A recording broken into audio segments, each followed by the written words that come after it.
All right.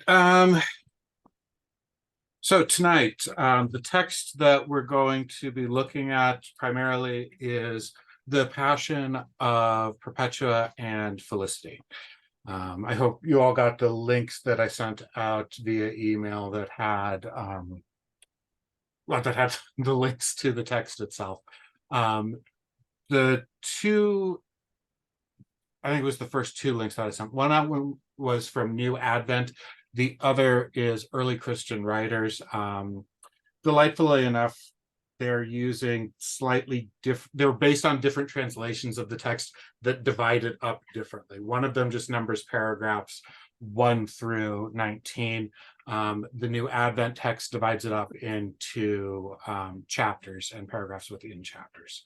So I think I have provided both references of numbers throughout. But if I haven't, if you get confused or lost, please let me know. So Perpetua and Felicity. This is the actual account of a martyr that she's writing from her prison cell. It's dated somewhere between 203 and 209. And it's written by Perpetua herself. As it comes down to us, there has been an editor that provided an introductory paragraph to it, two introductory paragraphs to it, and then attached a 3-paragraph account that is a vision of one of her fellow Christians imprisoned, and then a few more paragraphs that tells us, and this is where we get Felicity from, her story. Perpetua does not tell us much about her. And then the actual account of the martyrdom. And this seems to have been the wish of Perpetua, that the story be continued on, where her account breaks off. Her last, one of her last lines is basically, this is as far as I can write, but you'll continue reading it in the continuation of another.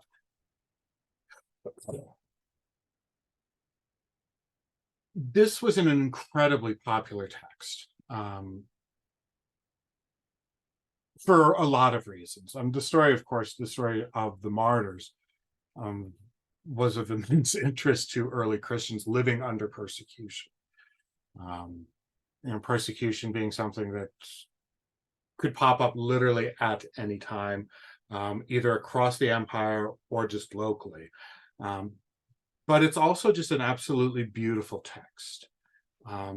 It has a directness of expression and emotion that is very unique.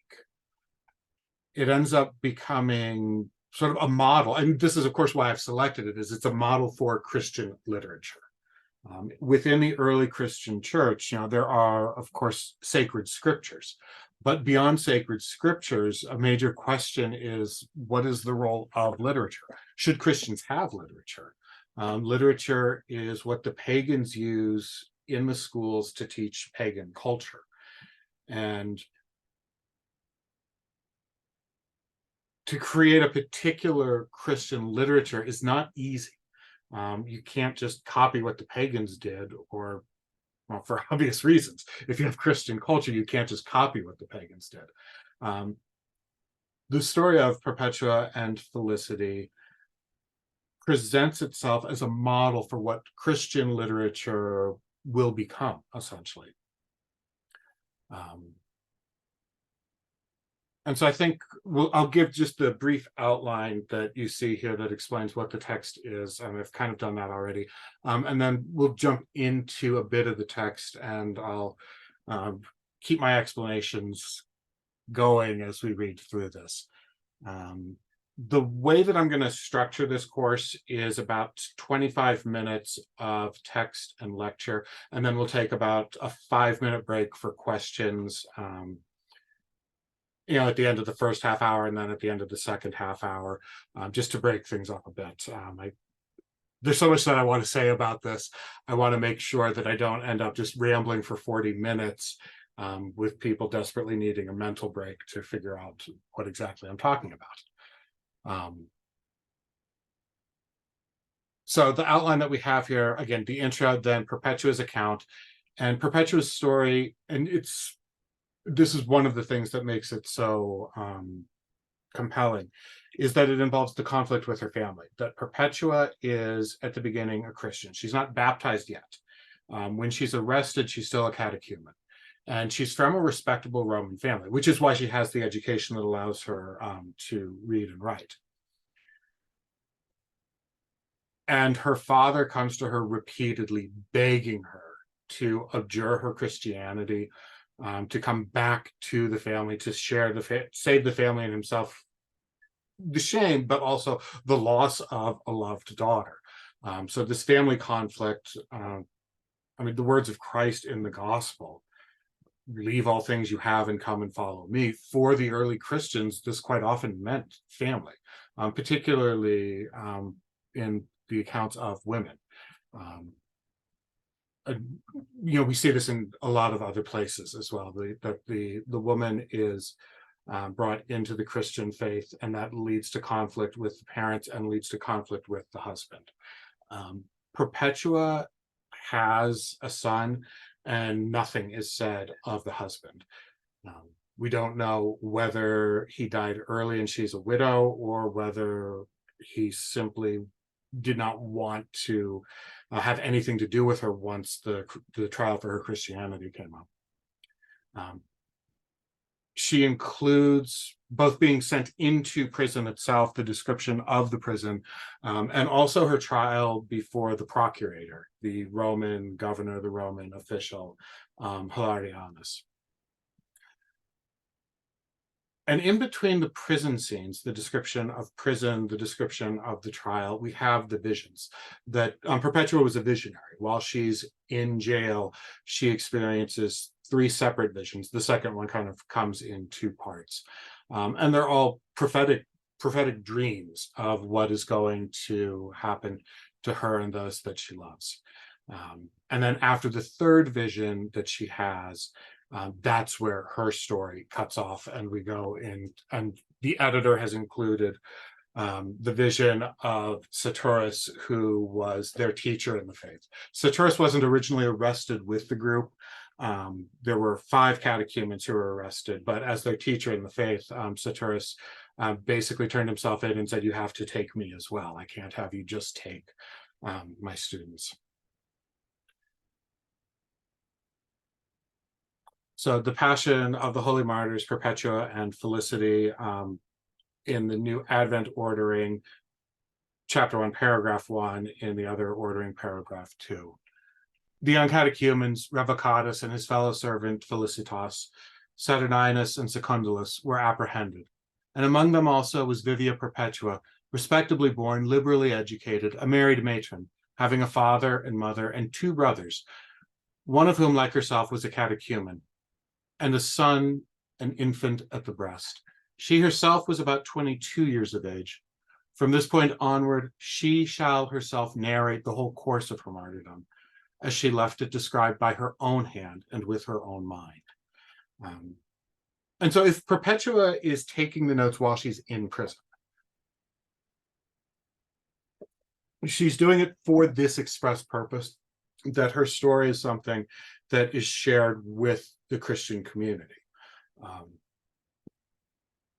The first stories that are shared amongst the Christian community are those of the martyrdoms.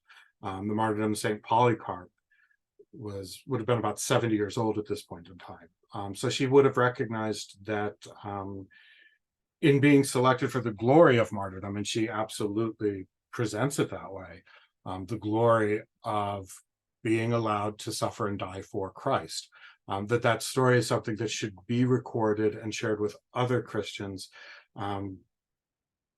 clearly for the purpose of being strengthened in the face of persecution.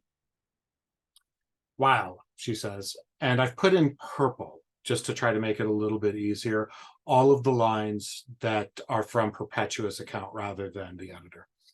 While we were still with the persecutors, and my father, for the sake of his affection for me, was persisting in seeking to turn me away and to cast me down from the faith. Father, I said, do you see, let us say, this vessel lying here to be a little pitcher or something else? And he said, I see it to be so. And I replied to him, can it be called by any name other than what it is? And he said, no. Neither can I call myself anything else than what I am, a Christian. Then my father, provoked at this saying, threw himself upon me as if he would tear my eyes out. But he only distressed me and went away, overcome by the devil's argument.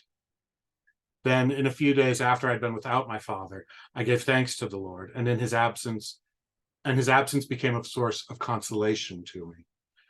So Perpetua begins with the scene of family confrontation. And to try to make sense of this world, we have to understand the Roman family structure. The father of the family is the pater familias, literally the father of the family, but legally that means that he basically holds life and death power over everyone in the family. Literally, his wife and children have no rights while they are underneath his rule. And one of the fascinating things that comes out of this story is how the Roman family structure is completely turned upside down by the new Christian family that she has. Her response to her father here is unthinkable in the Roman world. In the Roman world, to have said these things to one's father is a deep sacrilege, first of all, within the Roman pagan religion. And secondly, in any other situation, it almost certainly would have resulted in a severe beating. And there are cases in which fathers had killed their children for saying less. And that almost comes out at the end here. My father provoked at this saying. And I don't love this translation. I found only at the last second a translation that would have been so much better. Perpetua's Latin is very particular. It's incredibly direct. Although she's well educated, the Latin that she's writing is intentionally not a literary Latin. She's not trying to write rhetorical flourishes. She's not trying to write beautiful language. What it is instead is immediate and direct. And so this little vessel lying here to be a pitcher, she's just talking about a jug on the floor. In classic Latin literature, you don't have conversations about little jugs.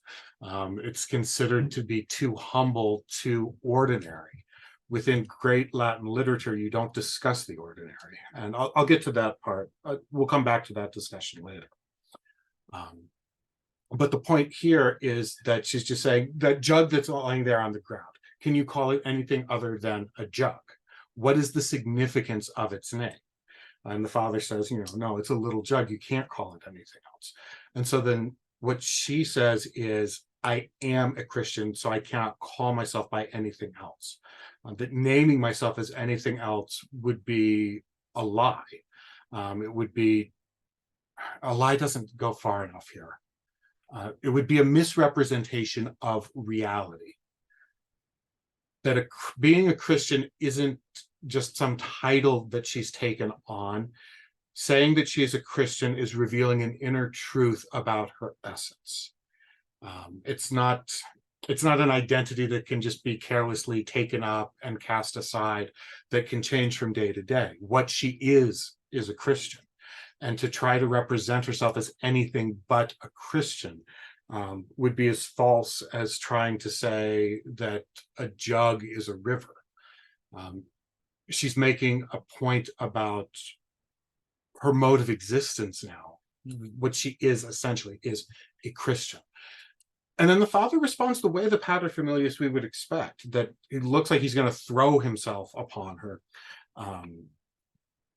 as if he would tear my eyes out, which of course a Roman father very likely would do in this situation. But he only distressed me and went away overcome.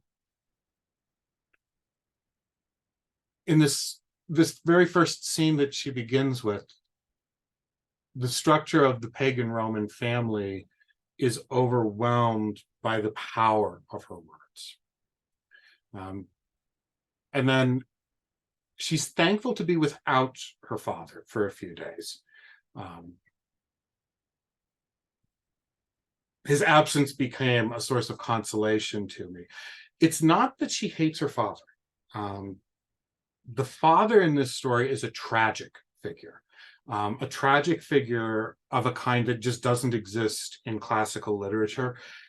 He's a tragic figure because he cannot see what is real. He cannot see that when Perpetua calls herself a Christian, that is the reality itself.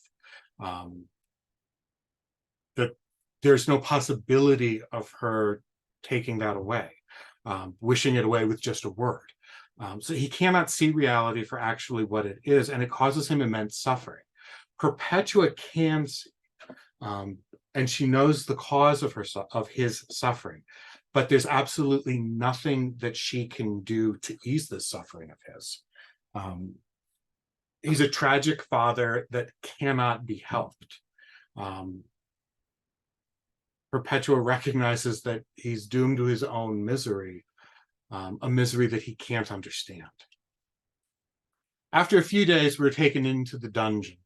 So these first few, in that same interval of a few days, we were baptized. And to me, the Spirit prescribed that in the water of baptism, nothing else was to be sought for bodily endurance. After a few days, we were taken into the dungeon, and I was very much afraid because I had never felt such darkness. So at the beginning of this, they're under arrest, when she says we're with our persecutors there. Since she was a well-off woman, after she's arrested, but before she's had her hearing before the governor, she probably would have been under house arrest in the house of some wealthy family that the governor trusted. After a few days, though, then she's taken into the jail itself as she's getting ready for the hearing before the governor.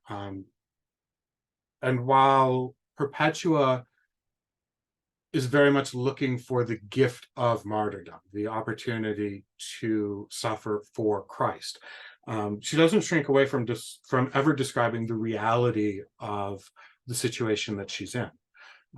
And it's this reality that it's so direct because of the unadorned style of it. That again, there aren't those rhetorical flourishes. There's nothing particularly literary. It's the direct expression that she has. And this ends up becoming the new way of writing for Christians.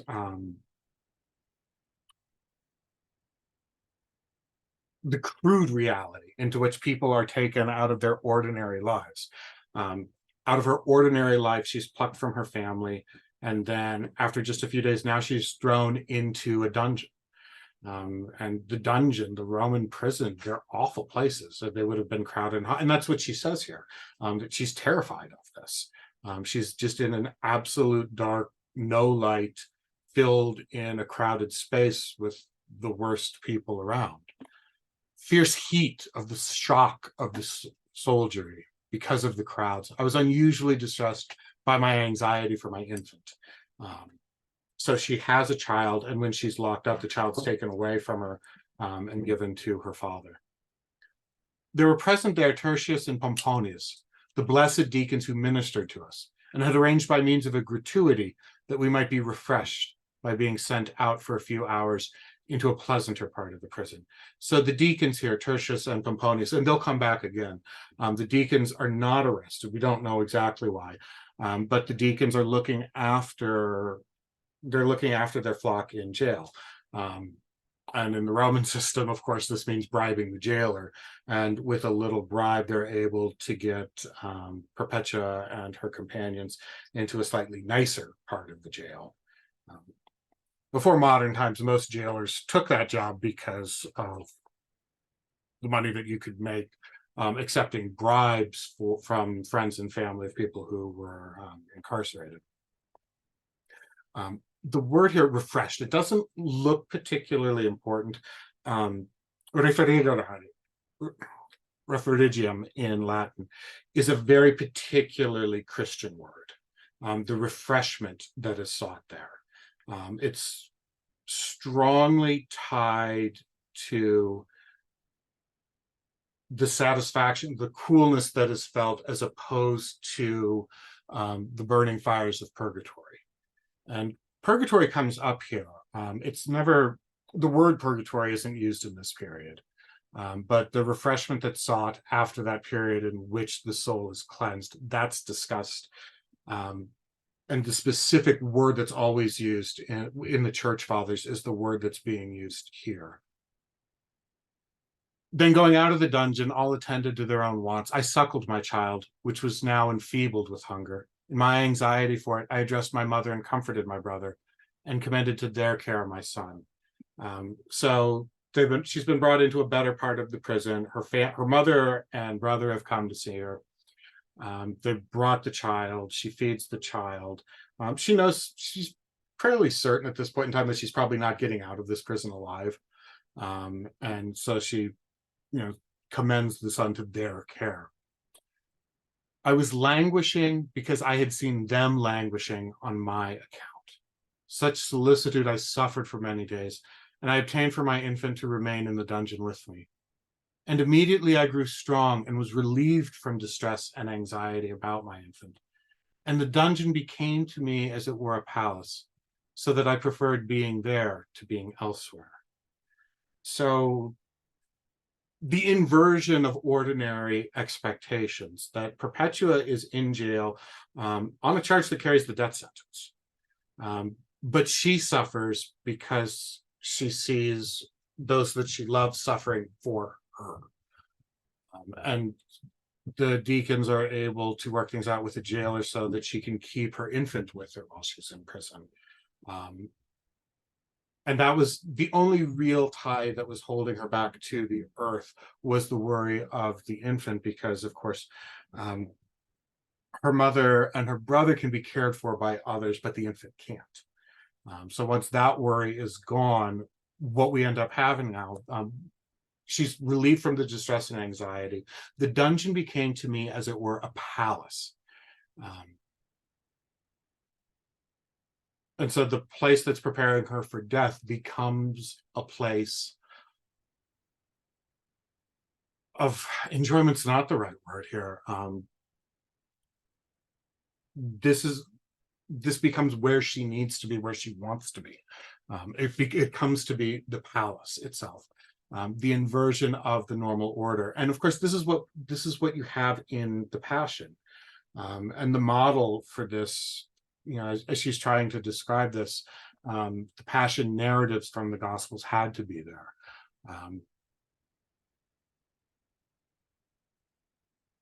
Because of course, all of the passions of the martyrs are based upon the original Passion itself. And so a word there about when I talked about the style that's used, the style is really important. In the classical world, literary style was everything. Kind of hard for us to comprehend today, since most authors don't bother to have a style, period. But in the ancient world, there was a division of styles that was set up according to the subject matter that was being dealt with. When you had either dramas, dramatic plays, or you had epic literature, that had what was called the high style. And there were very specific rules about what you could and could not do in that literature.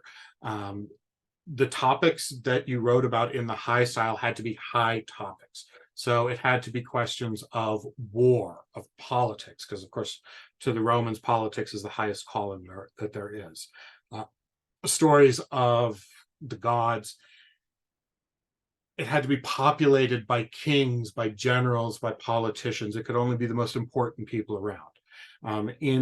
In ancient epic literature, in ancient dramas, you don't have slave women. You don't have pregnant slave women like Felicity. Like, that idea would just be absolutely impossible. You don't have ordinary people. Ordinary people do not show up in epics or in dramas. But the way that it's written about, it also has to be written in what's called the high style. There's a very refined vocabulary that's used. There's a particular way of forming the sentence structure, the way that you compare what's going on here to what's going on in other places. There's all of these conventions that you have to follow. And then on the other hand, you have comedy, which is written in the low style. In comedy, you have a much larger vocabulary because you have the vocabulary of everyday life. The high style is a vocabulary that nobody actually speaks with, like the Ciceronian speeches that we have that Cicero wrote down for us. He never would have actually spoken like that in everyday life, because the political speeches are in the high style. Comedy in the low style can have all the words that you use in everyday life. The Latin Bible is called the Vulgate, because vulgatus in Latin, vulgar is common. It's the common speech. The Bible is translated into a language that could readily be understood by everybody, because of course that high tragic style can't be readily understood by everyone, which is sort of the point of it, is that there should be something elitist about it. The comedy, the world of comedies in Greece and Rome, you have this broad vocabulary that includes words that people actually speak. You have this broad cast of characters that includes everybody from life, everybody we would consider to be sort of ordinary people. But what are the plots about? The plots are not about important things. The plots are about conniving slaves, who of course can't even appear in high literature. Sexual farces, that's the stuff of comedy. If you're familiar with A Funny Thing Happened on the Way to the Forum, although it's a modern work, it's written by somebody who very clearly understands what Roman comedy was about. You have some important people in the story, but it's mostly about the quick-witted slave, who's able to trick masters, to trick generals, and to pull on all of these shenanigans so that you can have a love story. Love stories in the ancient world are not high matter. What happens, and the reason that I brought all of this up is, well, what happens when Christianity encounters this culture?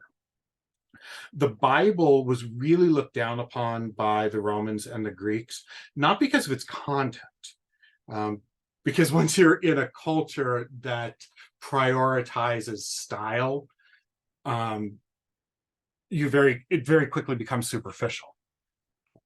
You can pretend to understand literature really well just by repeating the same phrases about style. So Romans didn't even really criticize the Bible on account of the content, on account of what it said. They criticized it because the way that so much of it is written is in a simple, clear, direct style. There's certainly high points of literature in the Old Testament, the book of Job, some of the prophecies that appear poetically in Hebrew. But the biblical narrative style in Hebrew, as it's translated into Greek, is very simple, very direct, very clear. The Gospels are written in an incredibly clear, simple style. And the Gospels, if we think about them the way that a Roman or a Greek would have seen them, as a book, as literature, it's clearly a low style. That the hero in this is the son of a carpenter. He's a working person. The people that he calls to follow him are fishermen. It's working class. He encounters slaves. He encounters the lowest of the low. He encounters tax collectors, prostitutes. He sits down with all of those who are on the edges of society, who by definition could not appear in high literature for the Romans. So it's this odd, sneering literary snobbery that the Romans have, that lead them to just kind of reject the Gospels outright before they even look at the message itself. So while you have all these features that are the low style in the Gospel, on the other hand, it's, in terms of content, the highest story that you could possibly tell. It's the greatest sublime story imaginable, that fallen mankind is redeemed through an act of sacrifice. Some notion of that idea might show up here and there in classical literature, but it would have to be in a high tragic sense. So what Christianity does is it combines the most important plot line imaginable, the most important character imaginable, with this style that, according to classical guides, is utterly unbefitting of what it is that they're describing. But of course, that's the point of the gospel, is making this incredible story accessible to everyone.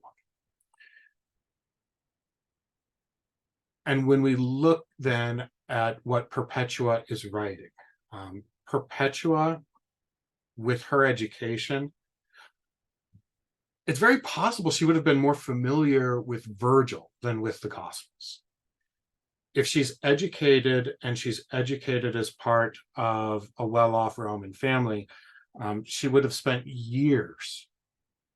The first several years of her schooling would have been nothing but learning language by reading the classics. And none of that shows up here, in terms of style, at least. There's some images that she used that might be drawn from classical literature. She is very consciously modeling the presentation of herself on this simple, humble, direct style that you get in the Gospels. And you have her story, which again is a story that's utterly impossible in classical pagan culture. That a noble woman scandalizes the family by accepting a strange foreign religion, refuses to honor her family, refuses to honor the wishes of her father, willingly marches herself to death in a court case that she could have gotten out of at any point in time. The whole story is one where her public humiliation, and she and Felicity and the other companions will be sentenced to the beasts, damnate ad bestias, that they're going to be put into the arena of Carthage and have wild animals sicken upon them. It's one of the whole point of this is that it's publicly humiliating to shame the family. In the exact same way that crucifixion is intended to shame the convict and to leave him as a warning to others. That which is awful becomes the source of the highest exaltation. And I think I'm going to stop right there, and I'll pause for any questions. If you have a question, there's just 22 of us. So if you have a question, you can just turn on your microphone and ask, or you can pull up the chat window.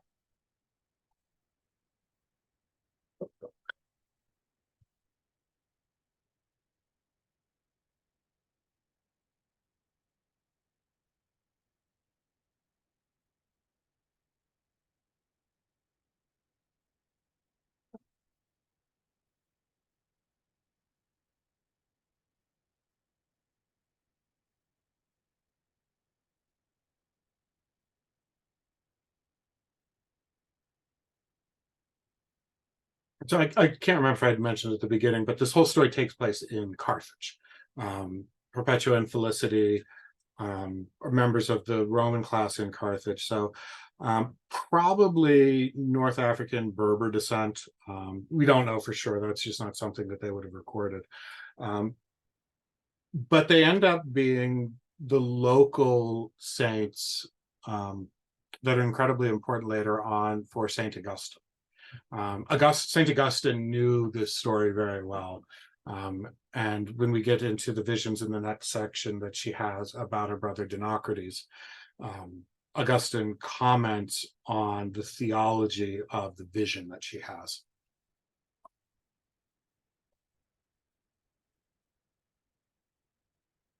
Yeah, okay, so the comment in the chat, I love how she used the image of a jug versus that of like the sun, for example, a lowly object. Yeah, her point about the point is that names have meanings. In the Middle Ages, there was a saying, nomina sunt consequentia rerum, that names are the indication of the thing. That the name that something has actually, it's not just given, names aren't random. They're not just random sounds. The word itself tells us something about what the object actually is. And this is where Perpetua is going with that. So she literally could have chosen anything that she wanted to. Look at the sun in the sky, the most sublime object that we have, or the moon or something like that. She doesn't. She just looks at the lowly pitcher that's lying on the floor, and that becomes the example. So she's very consciously, and when I say she's consciously doing these things, I don't mean to say that she's trying to intentionally write a piece of literature according to certain ideas. What I'm saying is that in her, the worldview that she has accepted with Christianity, the lowly has become how she sees the world, that the lowly is where sublimation happens. The woman that goes into prison is sentenced to a humiliating death so that she can enjoy everlasting life, so that she can show to her Lord Jesus Christ that she is willing to shed her blood for him. That it just becomes pervasive, and that's how she sees it. So yeah, the example of the jug versus the sun, it's very intentional, and it's part of how she sees reality. It is, she's accepted the worldview of the Christians, which is just completely different from the worldview of the Romans. And then the next question: would they have sacrificed the child if she did not have any family? I'm trying to see if I remember Roman law on this point, and I don't know what they would have done in this situation. They would not have killed the child. And then that'll come up later. If there wasn't someone from family or friends who would have claimed the child, the child could have ended up as a slave. One of the delightful features of the Roman world, and I mean, the Roman world in so many ways is awful. When we teach it, we tend to talk about republican virtues of Rome and great engineering. But the reality of Roman society, it has this dark side that needs to be brought up, but just very rarely is. Roman families, pagan families, didn't really want children. They were seen as something of a burden. And you can see this in their naming features. That quite often, after a couple of names, children will simply be given the number in which they were born. So you'll have guys named Quintus and Sextus, 5th and 6th. Girls didn't even get names. Girls had the feminine form of their father's name as their name. If there were two girls, one of them would be called, like in the case of Julius Caesar, his daughter's named Julia because it's just the feminine form of Julius. If there's two daughters, then you have Julia the elder and Julia the younger. And then if there's three daughters, they're just named 3rd, 4th, 5th, etc. But within the Roman world, children weren't really valued because they were seen as expenses. And so quite often they would simply be exposed, which is the nice term for, they would literally leave the infant in a trash pile to die. But then another great feature of the Roman world comes up, that you would have people who would go to the trash piles, pick up the infants, care for, feed the infants, not out of love, but because when the child was then old enough, they would sell the child as a slave. So it's possible that's what would have happened to the child of someone condemned to death. But I'm fairly certain they wouldn't have outright killed the child. The laws they had would have seen that as an incredible sacrilege. Raising the child into slavery, no problem with that. Roman morality is not easy to understand.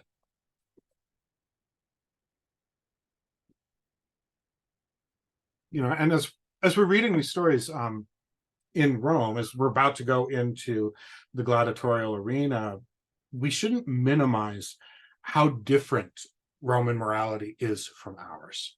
Um,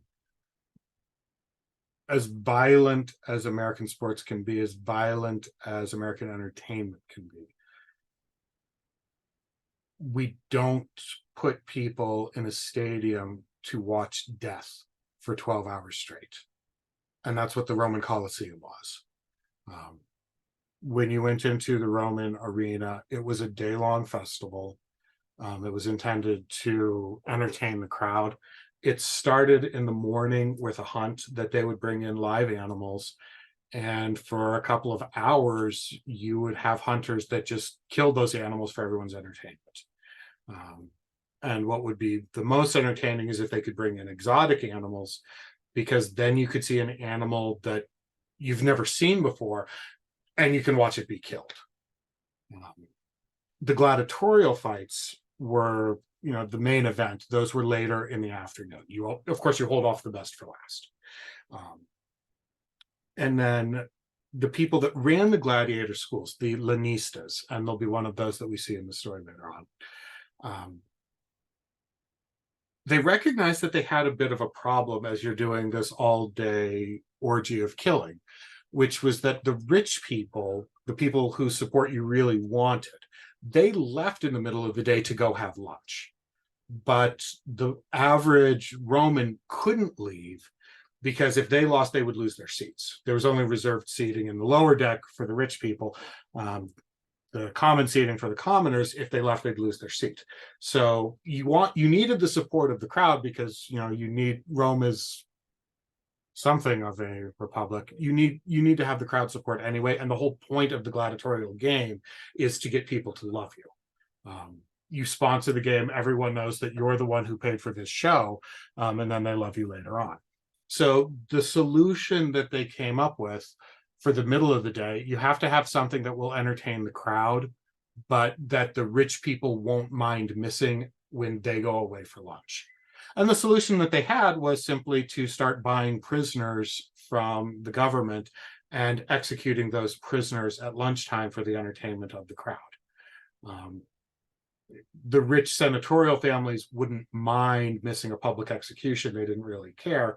But the public executions would be enough to entertain the average Roman that was in the Colosseum all day and couldn't lose their seat. So that's where the whole throwing Christians to the lions come from, is this Roman ingenuity. You have a problem that, you're trying to entertain people.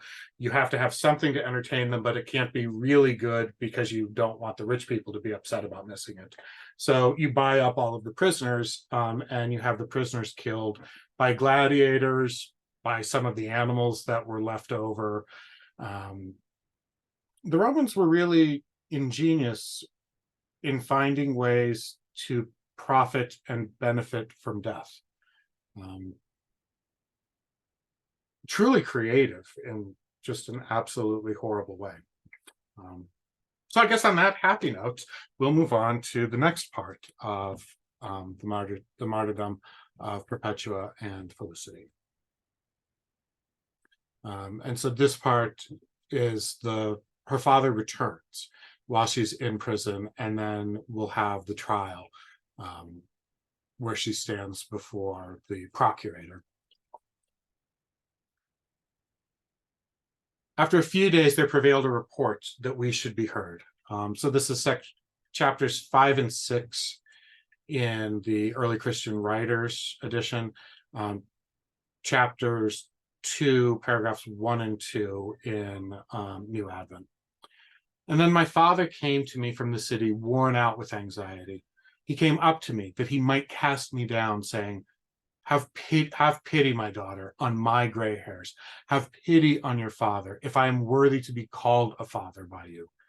If with these hands I have brought you up to this flower of your age, if I have preferred you to all your brothers, do not deliver me up to the scorn of men. Have regard to your brothers. Have regard to your mother and your aunt. Have regard to your son, who will not be able to live after you. Lay aside your courage and do not bring us all to destruction, for none of us will speak in freedom if you should suffer anything. These things said my father in his affection, kissing my hands and throwing himself at my feet. And with tears he called me not daughter, but lady. Domina is the Latin word there. Domina is, this is still technically the case in English, but we just don't see it that way. It's the word that he uses is the female equivalent of dominus, lord.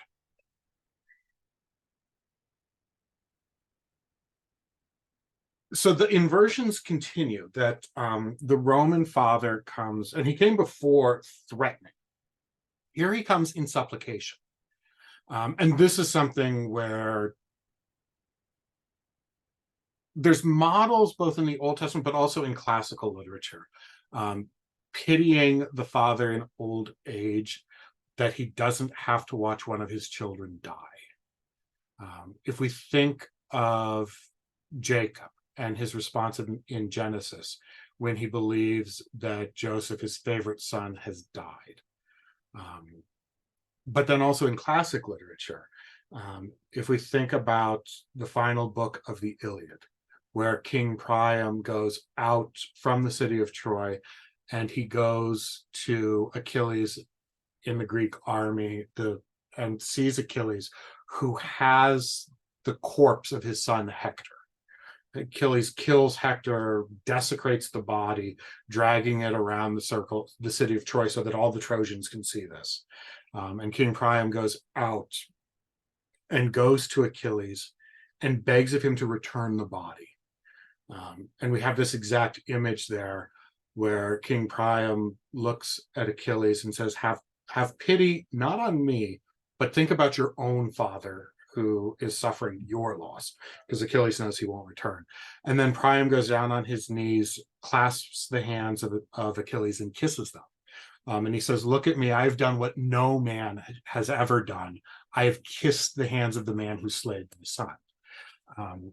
I think with her education, that's somewhere in the back of Perpetua's mind here, as she's describing this scene. Have pity on your father, on my gray hairs. If with these hands I have brought you up, if I've preferred you to your brothers, don't deliver me up to the scorn of men. That he's put all of his affection into her. He's put all of this effort into raising her. Don't deliver me up to the scorn of men. And here we come into the irreconcilable differences between the pagan and the Christian world. That honor in classical culture is everything. And by being condemned into the most shameful death possible, she brings shame not on herself, because she's dead, but on the living relatives, who now will be pointed out as that is the father of this criminal torn apart in the arena. And it's interesting that that's the first thing that he says. Don't embarrass me, but then also think about your brothers, your mother, your aunt, your son, all of these people who will be crushed by your death, that they'll be so sad that they just cannot go on. Lay aside your courage and do not bring us all to destruction, for none of us will speak in freedom if you should suffer anything. And the lay aside your courage there. If there's another classical comparison, we might consider Antigone, if we're familiar with that play, or a couple plays by that name, but the story in the fall of Thebes, the brothers Eteocles and Polynices kill each other in a fight, and then the next king that comes in, Creon, who's related to them, decrees that one of them should be buried, but the other one should be ignored. Antigone is the sister of these two, and she decides that they're both her brothers, that family bond is most important, so she's going to bury both of them. And by ignoring Creon's command, she's condemning herself to death by this action. But what Perpetua is doing here is so different from Antigone. Antigone is has this courage. It's hubris. She has this courage that's self-destructive. That she's going to do the right thing, but headstrong in such a way that she considers no one else but herself. And she's going to do the right thing if it means her death, if it means Ismene, her sister, will suffer. In that play, in many ways, she's every bit as unreasonable as Creon is. Perpetua here is very different. She is not accepting death on some principle to prove a point here. She's accepting death out of love for Christ. She's accepting death to be born into true life. So the comparison with classic literature here, again, just points to something so much greater than what the classical world can understand. And then when the father kisses her hands and throws himself down at her feet, that ordinarily is the supplication that the daughter would have asking the father for a favor. And when he's calling her now not daughter, filia, but lady, domina, she has in the prison become the superior in this family. The classical Roman family structure has been completely undone. And I grieved over the gray hairs of my father, that he alone of all my family would not rejoice over my passion. And I comforted him, saying, on that scaffold, whatever God wills shall happen. For know that we are not placed in our own power, but in that of God. And he departed from me in sorrow. So she loves her father. She grieves for her father. She sees his suffering and also knows that the father can't be helped. This tragic figure who is caught without solution. That's what her father is. And she grieves for him. She comforts him, trying to say something that she has to know will not have an effect, that whatever God will shall happen. We're not placed in our own power, but in that of God. And from the father's standpoint, that's just absolutely not true. From this father's standpoint, she can end all of this with a simple word. From the father's standpoint, the family can be made whole again if she'll just say one word. But from her standpoint, of course, that's impossible, because the reality is something that's just fundamentally different. The reality is that she is Christian. And to deny that is something that she absolutely cannot do. And she also acknowledges that martyrdom isn't her choice. No one chooses to be a martyr. She accepts that possibility. But what's going to happen is to God's will.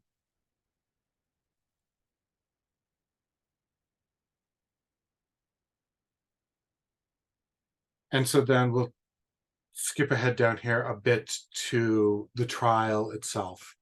She's taken before Hilarianus, the procurator. The procurator is a particular Roman official, not quite at the level of a governor, but within his own realm. He has the power of life and death. So Hilarianus, the procurator, who had just received the power of life and death in the place of the proconsul, which is a much higher position, Minucius Timonianus, who was deceased, said, spare the gray hairs of your father, spare the infancy of your boy, offer sacrifice for the well-being of the emperors. And we get a look here at what the actual persecution looks like. Sometimes when we read later accounts, the accounts that were written after the persecution stopped, that's where we get the images of these bloodthirsty Roman tyrants who are magistrates who want to just kill all of the Christians. It's a later literary invention. The reality that we have in almost every case that we have the records for is a different kind of evil. You have the evil of the dull bureaucrat. And that's the position that most of them are in. You have this bureaucrat here, Hilarianus, who has got these 5 Christians before him. And if you're accused of being a Christian, technically what you're accused of is treason. It's a crime against the state because the Romans were very accepting of other cultural traditions. This is not to say that they're these fantastic, open-minded liberal people. They didn't care about cultural traditions as long as you absolutely towed the line on agreeing with the Roman state. As long as you accepted Roman law over all other law, you could do whatever you want. They didn't care who you prayed to. They didn't care what festivals you had, as long as you towed the line. So if you were accused of being a Christian, the Romans didn't care about Christian theology. They certainly didn't understand it. They had a very simple thing that's, okay, as long as you are willing to participate in some of the rituals of the Roman state religion, as long as you are willing to do that, they will send you home. Because then if you're participating in the Roman state religion, they do not care what you're doing otherwise. So offer a sacrifice for the well-being of the emperors, because the emperors present themselves as gods. So if you offer a cup of wine, if you light incense for the emperor, they just want the smallest sign from the accused that they're willing to accept Roman sovereignty, because that's ultimately what it is. Whether the procurators believed in the Roman gods or not is pretty doubtful. But the sign that the people underneath them accepted Roman authority couldn't be ignored. Any sign of any doubt that Roman law was supreme, that the Roman emperor was supreme, that had to be punished harshly. So the procurator is standing here with the 5 Christians accused, and you have to think of him as the dull, busy bureaucrat who wants to get on with other business and views himself as being like interrupted in his work with this absurd group of nutcases. And can you guys just do this one thing and I can let you all go? I mean, that's how he's presenting him here. Think about your father, think about your child. Will you just do this simple thing so I can let you go? And I replied, I will not do so. Hilarianus said, are you a Christian? And I replied, I am a Christian. And as my father stood there to cast me down from the faith, he was ordered by Hilarianus to be thrown down and was beaten with rods. So the father tries to almost jump on her and shake her into denying Christ. And the father has to be abused by the officers of the court for interrupting the trial. And my father's misfortune grieved me as if I had been beaten. I so grieved for his wretched old age. The procurator then delivers judgment on all of us and condemns us to the wild beast. And we went down cheerfully to the dungeon. So the procurator's in a spot where it's not that he doesn't want to condemn them. It's certainly not that he feels pity or mercy on any of them. That's just not something you could do if you're a Roman judge. He just wants them out of his courtroom, basically. He wants them to go do whatever, in his view, their silly little rituals. They can do that on their own, but just show that you're good citizens and go home. And if they're not willing to do that, then you have just the cold-blooded indifference of the Roman state to suffering. That if they can't make this one sign of subjugation to Rome, then we're going to have them killed in the most brutal way possible. So he has them sentenced to death, being eaten by wild beasts in the arena during a gladiatorial fight. Then, because my child had been used to receive suck from me and to stay with me in prison, I sent Pomponius the deacon to my father to ask for the infant, but my father would not give it to him. And even as God willed it, the child no longer desired the breast, nor did my breast cause me uneasiness, lest I should be tormented by care for my babe and by the pains of my breast at once. So she asks, when she's taken before the judge, the child goes back to the father. She had the child for moments here and there in the prison, but now the father's holding on to that child because the father views the child legally as his. And according to Roman law, he was. All the descendants of the paterfamilias were under his judgment. But then But the child is immediately weaned and is able to eat solid food, and she doesn't even suffer aching breasts afterwards.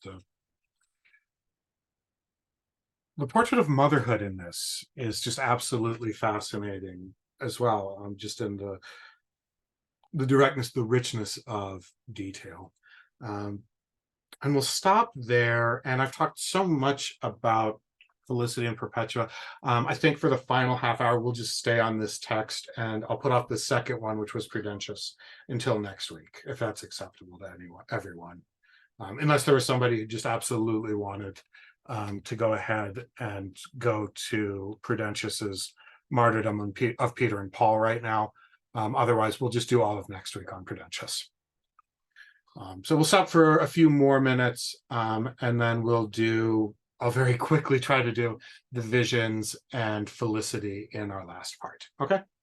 So if there's any questions, please feel free to ask them or put them into chat.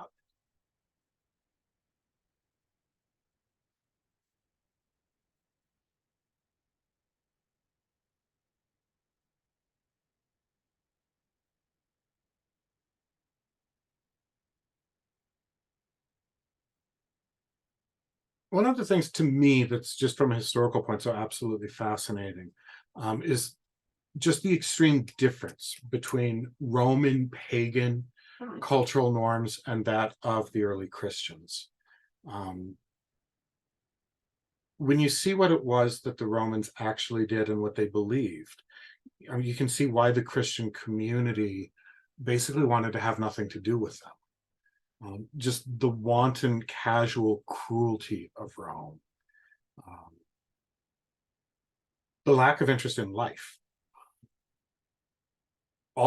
Starting with Augustus. Augustus did everything he could to give upper class Romans privileges for having more children, because they were basically where Europe is today, with a birth rate so low that the upper classes of Rome could barely perpetuate themselves. They were shrinking.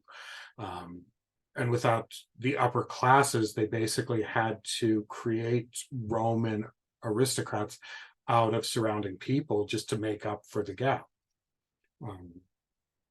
Very common practices in ancient Rome were both abortion and infanticide. Just an utter lack of interest in life. And the Christians, by comparison, are so different in the welcoming of life, the welcoming of children, having sexual morals that the Roman Empire simply did not have. There's a study that I absolutely loved by a sociologist named Rodney Stark, who was going into the statistics that we have from Rome. And one of the great questions throughout history, of course, is like, how does this small group of Christians end up taking over the entire empire? And one of the answers that's been given was that, there were all these mass conversions after miracles. But when you actually run the numbers, it's not necessary to postulate that when you look at Christian families based on names from tombstones and you compare them to the Romans, the Roman families weren't interested in having lots of offspring. Christian families were. Roman families had a higher percentage of boys than girls, because when they practiced infanticide, it was more commonly practiced against girls. During the Great Plagues, there was this probably smallpox outbreak during the reign of Marcus Aurelius, between about 165 and 180. And that's estimated to have killed 15% of the Roman population. And then 70 years later, there's what's called the Plague of Cyprian, which was probably measles. And if it wasn't measles, then those two one of them was measles, one of them was smallpox. And when the pagans got sick and they saw that this was an incredibly infectious disease, they would abandon each other. They didn't tend to the sick because they were terrified of being infected by the sick. But the Christian communities did. And what ends up happening in a situation like that with smallpox or measles in the ancient world, there's nothing that you can do to cure it. However, not everybody who catches it is going to die. But if you have smallpox or measles and everybody abandons you and there's no one left to take care of you, um, it's very easy to die simply through malnourishment or dehydration because you can't take care of your needs when the disease is at its worst. Um, so anyway, the sociologist goes through and quite literally, Christians have life and they have it in an abundance that Romans did not. They had larger families. The larger families supported larger populations, turned into larger populations. When they were sick, they took care of each other. Christians survived plague at a higher rate for the reason that simply taking care of each other rather than abandoning each other, many people who could have survived the disease did survive because they had somebody to feed and give them water at this point in time. So a question. So for the wealthy, disregard for large families may have been less about another mouth to feed than later division of inheritance. It's not even another mouth to feed because the Roman wealthy were wealthy in a way that's just hard to comprehend. Like billionaire status. So the concern about another mouth to feed for the wealthy Romans was indifferent. You get the sense that they just didn't want the hassle of having to deal with more children. Not even so much a question of dividing up the inheritance. The inheritance problems in ancient Rome, off the top of my head, I can't think of inheritance problems. It doesn't end up being a problem the way it's a systematic problem in medieval Europe.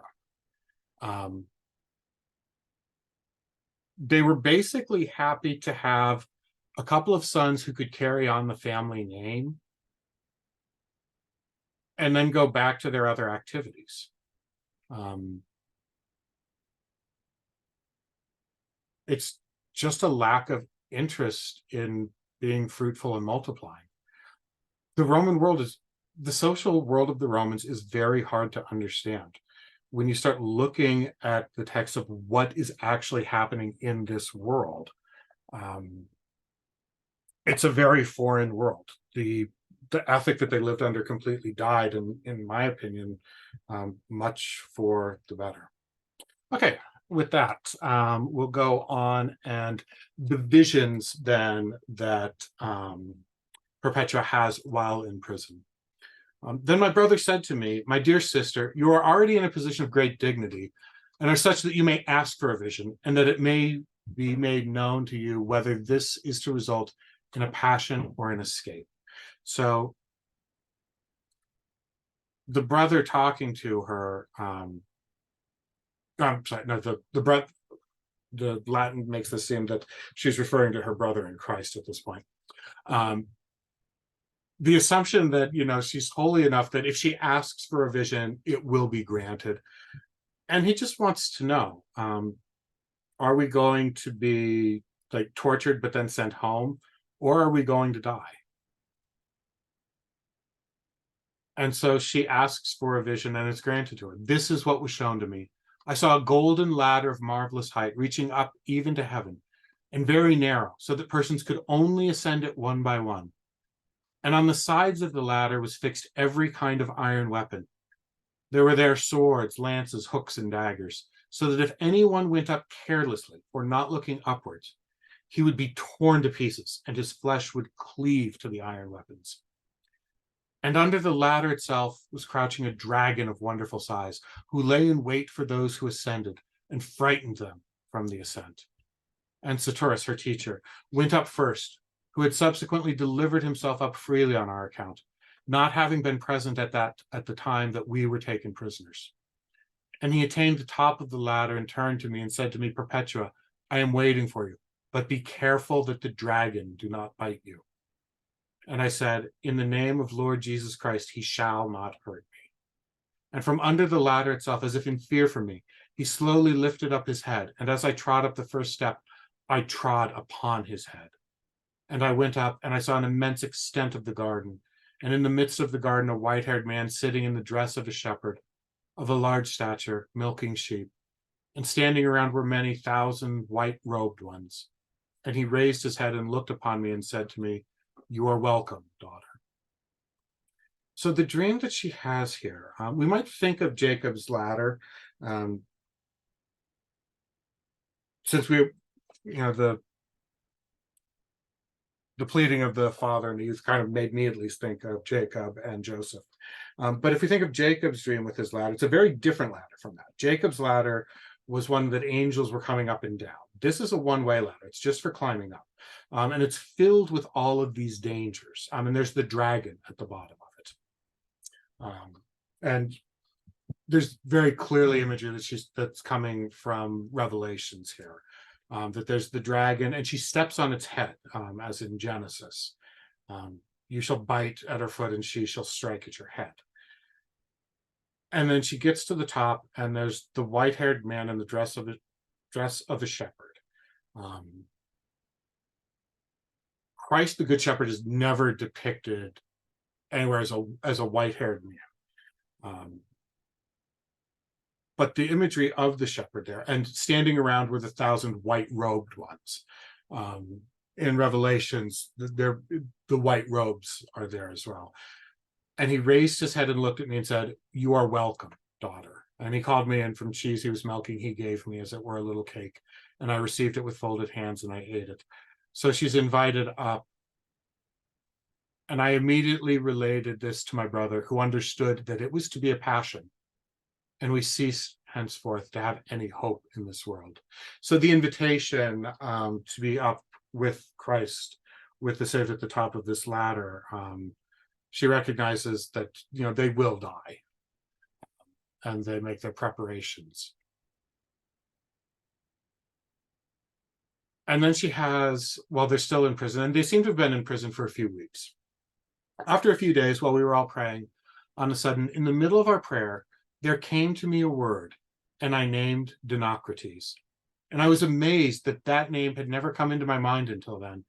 And I was grieved as I remembered his misfortune. So Dinocrates was a brother of hers who died at age 7. He had, it's usually translated as cancer sores on his jaw, but the word can just mean any kind of disease that seriously affects the flesh. So this brother who's died, just the name comes, and the name again matters. The names mean something. And for him, I began earnestly to make supplication and to cry with groaning to the Lord. Without delay, on that very night, this was shown to me in a vision. I saw Dinocrates going out from a gloomy place, where also there were several others, and he was parched and very thirsty, with a filthy countenance and a pallid color, and the wound on his face which he had when he died. This Dinocrates had been my brother after the flesh, as opposed to the brothers in Christ she refers to elsewhere, 7 years of age, who died miserably with disease, his face being so eaten out with cancer that his death caused repugnance to all men. For him I had made my prayer, and between him and me there was a large interval, so that neither of us could approach the other. And moreover, in the same place where Dinocrates was, there was a pool full of water, having its brink higher than was the stature of the boy. And Dinocrates raised himself as if to drink. And I was grieved that although the pool held water, still on account of the height to its brink, he could not drink. And I was upset and knew that my brother was suffering. But I trusted that my prayer would bring help into his suffering. And I prayed for him every day until we passed over into the prison of the camp. For we were to fight in the camp show. Then was the birthday of Gaius Caesar, and I made my prayer for my brother day and night, groaning and weeping that he might be granted to me. So the vision that she has of the brother who died when he was 7, so years early, we don't know how old. She doesn't say what their relationship was in terms of relative age. And the imagery here should make us think of the parable of the rich man and Lazarus, that they both die, and then afterwards the rich man is suffering and sees Lazarus in the bosom of Abraham, but there's this interval between them that makes it impossible for them to have any contact with each other. That's taken in a slightly different direction here, where Perpetua is still alive, Dinocrates is suffering, and there's a pool of water. And the pool of water is there, but he can't get the refreshment from it. And that word refreshment, referigium, that's the loaded word in the Church Fathers that refers to the spiritual consolation that's associated with the very developing concept of purgatory. And she knows that she needs to pray for him. And she prays for her brother day and night until we were passed over into the prison of the camp. So at this point in time, they're moved from the sort of the municipal jail into the holding cells in the arena, where the prisoners of war that are going to be executed for entertainment in the gladiatorial games, they're moving into those holding cells. This was the birthday of Geta Caesar. So Geta Caesar is the son of Septimius Severus. Septimius Severus was a very good emperor. There's sometimes he's credited with having persecuted Christians, but there's closer sources to him in time that says that he didn't, and that he actually held Christians in high regard. I think Eusebius, the church historian of the Council of Nicaea, I think it's Eusebius that holds Septimius Severus in high regard. He had two sons, Caracalla and Geta. And I wish I had this image. I'll make sure I find it next time. Geta and Caracalla were basically given titles to make it clear that they were going to move up in the ranks and that one of them would get to be emperor eventually. Augustus was the higher title and Caesar was the lower title. Caracalla didn't like the idea of having to share with his brother. So I guess here the inheritance issue comes up. So Caracalla had his brother killed. And then he had what's called damnatio memoriae performed on him, condemning the memory. This is the process that happens in Rome where somebody is so bad that you blot them out from history books. So Caracalla did this to Septimius, or to Geta, because Caracalla didn't want to be remembered as having, murdered his brother just so that he could be emperor alone. And okay, I found the image. Let me share it in just a second. As we're talking about trying to understand the Romans and their world.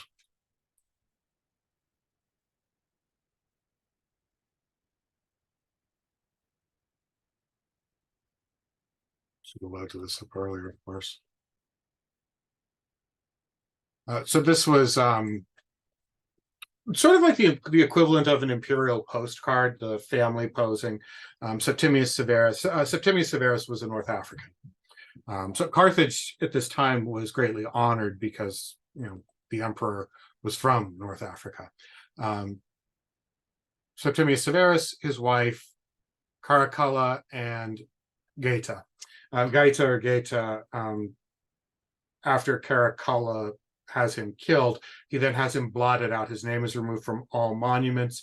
And rather than just destroying this image of the family, Caracalla orders that his brother's face just be erased from it.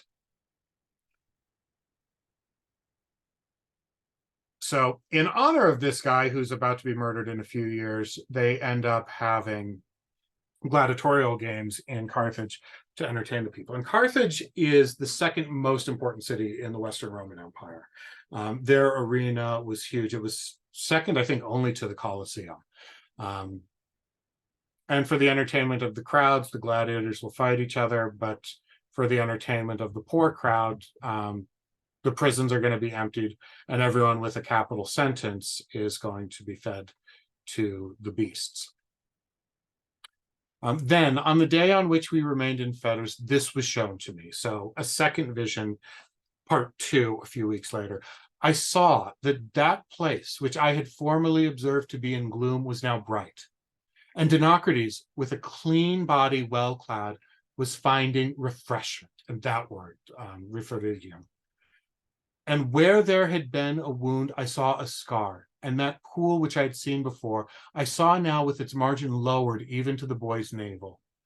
And one drew water from the pool incessantly, and upon its brink was a goblet filled with water. And Dinocrates drew near and began to drink from it. And the goblet did not fail. And when he was satisfied, he went away from the water to play joyously, after the manner of children. And I awoke.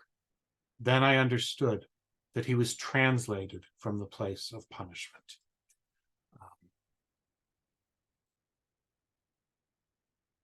And so this incredible vision, that after she's been praying for Dinocrates day and night, weeping for weeks, she sees her dead brother again, and he's healed. He's made whole. The wound is gone. There's a scar there, but there's not the huge cankerous face.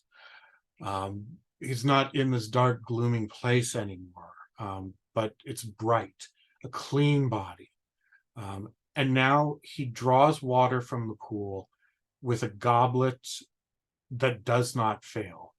So he's drinking water. And I think here we have to think of Christ and the Samaritan woman at the well. That you come here to draw water, just as the patriarchs did, but you'll be thirsty again. The water I give will satisfy thirst. Butchering it, of course, trying to do it off the top of my head. But Dinocrates here has that water of life that does not fail him. And I understood that he was translated. And translated, it's a literal translation of the Latin. Translated means to move from one place to another. The technical translated, it's used in relics. When you move relics from one church to another, the day on which they're moved into the new church is technically the feast of its translation. We use it just to mean taking a text from one language to another. But here it's being used in that sense that he was translated from the place of punishment to the place of joy. So we have here basically the earliest account of a vision of purgatory. So early that we don't even have the name purgatory for it yet.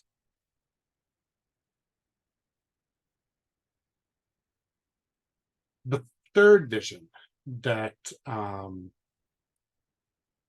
Perpetua has is the day before they're going to be put out into the arena. I saw in a vision that Pomponius the deacon, Pomponius was one of the deacons who's been helping them out, that bribed the jailer, got her access to the children and whatnot. In this vision, Pomponius the deacon came hither to the gate of the prison and knocked vehemently. I went out to him and opened the gate for him, and he was clothed in a richly ornamented white robe, and he had a manifold collicule in it, a decorative necklace type brooch almost. They're hard to describe. And he said to me, Perpetua, we are waiting for you, come. And he held his hand to me, and we began to go through rough and winding places. Scarcely at length we had arrived breathless at the amphitheater, and he led me into the middle of the arena. So in this dream, the deacon's leading her, similar to the ladder, a rough and winding place. It's a hard journey. Then they come into the middle of the arena itself. Do not fear. I am here with you, and I am laboring with you. And he departed. And I gazed upon an immense assembly in astonishment. And because I knew that I was given to the wild beasts, I marveled that the wild beasts were not let loose upon me. Then there came forth against me a certain Egyptian, horrible in appearance, with his backers to fight with me. And there came to me as my helpers and encouragers some youths. And I was stripped and became a man. And just that bizarre line there. Within the Roman world, she's taken on a role that in the gender divisions of Rome is a very masculine one. She's taken over the role of paterfamilias from her father. Her father is the one that kneels before her, supplicates her, and kisses her hand. Now she's going to do combat in the arena. And in this dream, she does combat. She's not a prisoner that's just being sacrificed. In this dream, she's doing actual combat, the masculine role there. So she's stripped down for this fight. There's a term that they used in the Middle Ages, a virago, which describes a woman of incredible strength, a woman of manly strength, is what that means. And so that line that I was stripped and I became a man, she's taking on an untraditional role in Roman society through her Christian strength. Then my helpers began to rub me with oil, as is the custom for the contest. And I beheld that Egyptian on the other hand rolling in the dust. And a certain man came forth of wondrous height, so that he even overtopped the top of the amphitheater. And he wore a loose tunic and a purple robe between two bands over the middle of the breast. And he had on a calicule of varied form, made of gold and silver. And he carried a rod, as if he were a trainer of gladiators, and a green branch upon which were apples of gold. And he called for silence and said, "This Egyptian, if he should overcome this woman, shall kill her with the sword. And if she shall conquer him, she shall receive this branch." Then he departed. And we drew near to one another and began to deal out blows. He sought to lay hold of my feet while I struck at his face with my heel. So again, the demonic figure strikes at her heel and she strikes at his head. He sought to lay hold of my feet. I struck at his face with my heels, and I was lifted up in the air and began thus to thrust at him as if spurning the earth. But when I saw that there was some delay, I joined my hands so as to twine my fingers with another, and I took hold upon his head, and he fell on his face, and I trod upon his head. And the people began to shout, my backers to exult, and I drew near to the trainer and took the branch. And he kissed me and said to me, "Daughter, peace be with you." And I began to go gloriously to the San Vivarian gate. So this dream, complicated as well. The trainer here that's described, a certain man came forth of wondrous height, a loose tunic, he has the gold and silver caliculae, and he carries a rod as if a trainer of gladiators, that is a lanista, that he's the one that runs the gladiator shop, and he's basically setting up the rules for this combat about who should win, what should happen. The Egyptian is clearly the devil, and she identifies that. I awoke and perceived that I was not to fight with beasts, but against the devil. Still, I knew that the victory was awaiting me. This, so far, I've completed several days before the exhibition, but what passed at the exhibition itself, let who will write.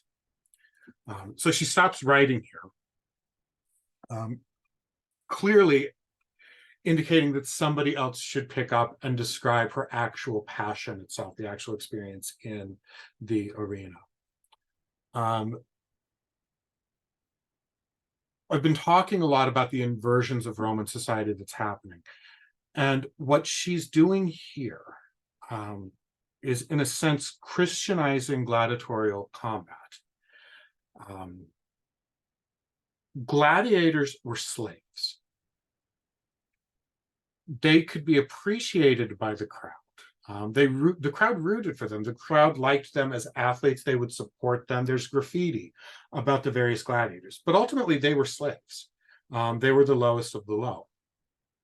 And they lived and died at the whim of the lanista, the trainer. And then when they were put forth into the arena itself, the lanista had made a contract with whoever was putting on the games. And then whoever was putting on the games would have the decision when two gladiators fought and one of them had fallen, whether the fallen gladiator should be killed or whether the fallen gladiator should be given a reprieve and allowed to live. And usually that person, the editor, whoever's putting on the game, would quite often depend on the crowd for this. What does the crowd want? If the crowd thinks that this gladiator fought well, so he should live, we'll allow him to live. If the crowd wants his death, then we'll allow his death. And it's thought that's where the thumbs up, thumbs get down comes from. That although technically it's thought that the thumbs up was actually a jabbing, that this is the sword, kill him, and that the thumbs down is putting the sword back in the scabbard, that is, let him live. What's happening here in her vision, though, is that she is not a prisoner who's just dying for entertainment, but she's actually fighting as a gladiator. She is not up there just for the amusement. She is there as the most respected of these combatants, but she is a slave as well. But she is a slave to Christ. What the Christian being sacrificed in the arena has done is changed the rules of the game, in which they are servants of a far greater power than the trainer, the lanista, than the editor who's putting on the games, even than the emperor, in whose names all of the games are officially held. That she is a servant of Christ, and that through her death at the hands of the beasts or the gladiators, she actually achieves victory in this contest. The victory of the Christian is the death that allows her to share in the suffering of Christ, and therefore to join with Christ in eternal happiness. And it's 8 o'clock, so I think that's as good of a place as any to stop. I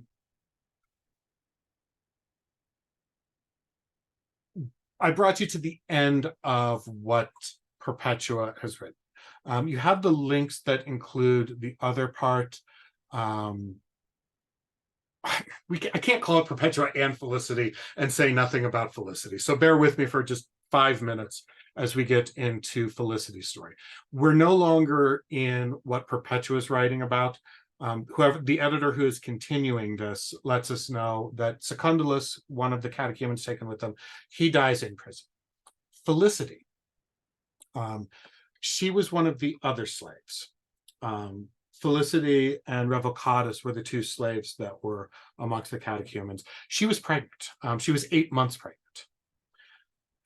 And as the day of the game is drawing near, she's terrified because the weird Roman sense of what is allowed and what is not is you could not execute a pregnant woman because the fetus was innocent, and you couldn't kill the fetus for the crime of the mother. You can abandon the fetus in a trash dump and allow it to die of exposure after it's been born in the Roman system, but you can't execute it as part of the games. It's a world that's insanely difficult to try to understand. But she gives birth in prison early. And since she gives birth in the prison early, she then has to face the sentence. And they're all happy about this, because Felicity saw her pregnancy as something that was preventing her from demonstrating her love of Christ to the absolute fullest. When they thought that it wouldn't happen, her fellow martyrs were painfully sad lest they should leave so excellent a friend, and as it were a companion, alone in the path of the same hope. Therefore, joining together with their united cry, they poured forth their prayer to the Lord 3 days before the exhibition. Immediately after their prayer, her pains came upon her, and when, with difficulty natural to an 8 months delivery, in the labor of bringing forth, she was sorrowing, someone of the servants and the jailer said to her, and then there's a back and forth about, like, if you're crying during labor, how are you possibly going to handle being sacrificed in the arena? And she replies, now it is I that suffer what I suffer, but then there will be another in me who will suffer for me, because I am also about to suffer for him. So the pregnancy pain she deals with on her own. But the pains of the arena, Christ will suffer with her because she is suffering for Christ. Okay, now that we've covered Felicity, now we can end. If there's any questions, I'm happy to answer those. If you want to email me over the course of the week, I'll email answers back to everyone. And only one weekend, and we're already behind on what I thought we could cover. So next week we'll do Prudentius, both the Crowns of the Martyrs and the Psychomachia.